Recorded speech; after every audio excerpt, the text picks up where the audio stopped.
नमस्कार दोस्तों।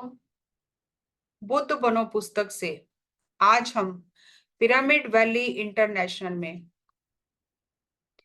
2017 में दिया गया पत्री जी का संदेश सुनेंगे, जिसका शीर्षक है हम सब बुद्ध हैं। पिरामिड स्पिरिचुअल सोसाइटीज मूवमेंट का सिद्धांत क्या है?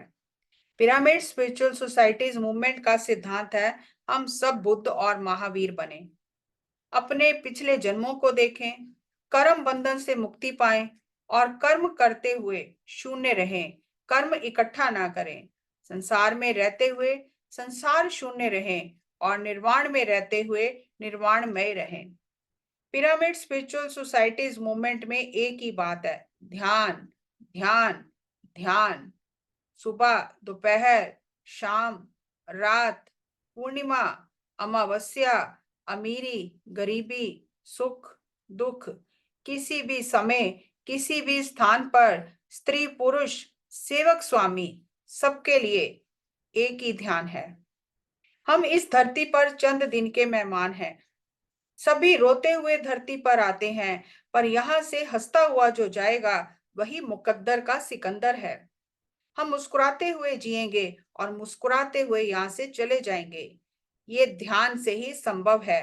ध्यानम शरणम गच्छामि, बुद्धम शरणम गच्छामि। हम भी बुद्ध जैसे बनेंगे। संगम शरणम गच्छामि, अर्थात हम बुद्ध के धर्म का पालन कर रहे हैं। संगम शरणम गच्छामि, बुद्ध के जैसे जहां संघ है, हम सब उस संघ के सदस्य बनते हैं। ये ऐसा संघ है जहां हर व्यक्ति बुद्ध है। इस बुद्ध पूर्णिमा के अवसर पर हम 3 शब्दों को सीखेंगे, अरिहंत, बोधिसत्व और बुद्ध। अरिहंत, अरि शत्रु, हंत यानी जिसकी हत्या हो गई है। अरिहंत का अर्थ वह शत्रु जिसकी हत्या हो गई है। अपने अंदर 3 गुण हैं, तमोगुण, रजोगुण, सात्विक गुण। तमोगुण, आज हमें दूसरा काम है, कल ध्यान करेंगे। आज का काम कल पर टालना ही तमोगुण है।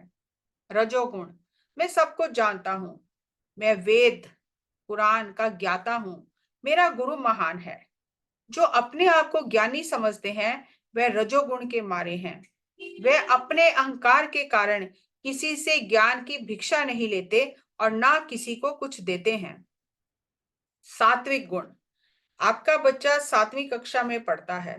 अगर वह आपको आकर बोले कि मेरा होमवर्क आप कर दो और आप रोज उसका काम कर दें, तो उसके अध्यापक को पता चल जाएगा।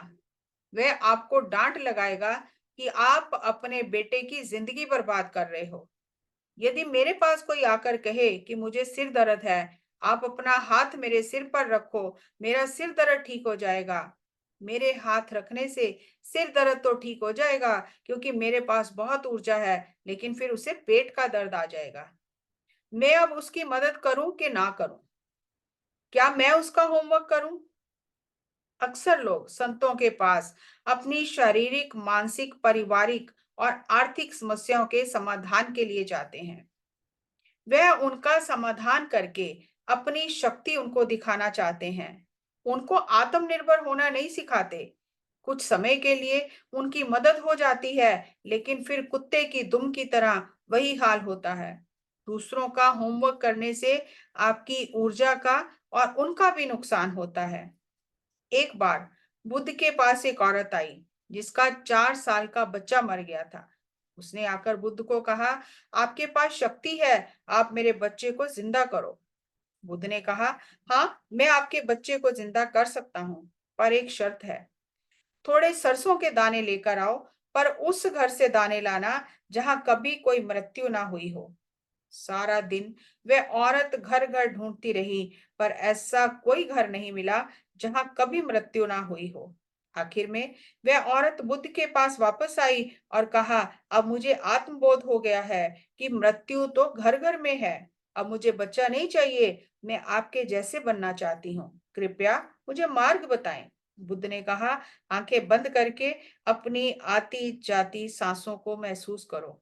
बुद्ध ने उसे आनापानासती ध्यान विधि बताई। हमें किसी की बीमारी ठीक नहीं करनी, उसको ध्यान सिखाना है। ध्यान करके बीमारी स्वतः ही चली जाएगी। जीसस का भाई लजारस मर गया। संबंधियों ने जीसस को बुलाया और कहा, अगर आप पहले आते तो ये बच जाता।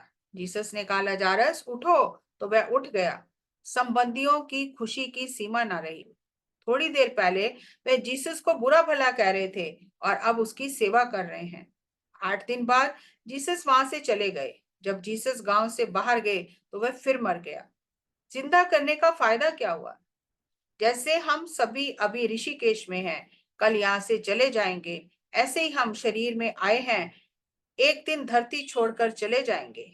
बोधिसत्व वह है, वो अपने स्थान पर रहता है और उसके पास जो भी आता है उसे वह ध्यान सिखाता है। और बुद्ध वह है जो गांव गांव जाकर, घर घर जाकर ध्यान सिखाता है। एक दिन के लिए पत्री जी ऋषिकेश में जब बुद्ध पूर्णिमा मनाई गई वहां आए थे, तो ये संदेश उस समय ऋषिकेश में बुद्ध पूर्णिमा अवसर पर दिया गया। अगला संदेश अगली कड़ी में हम फिर सुनेंगे। नमस्कार, धन्यवाद।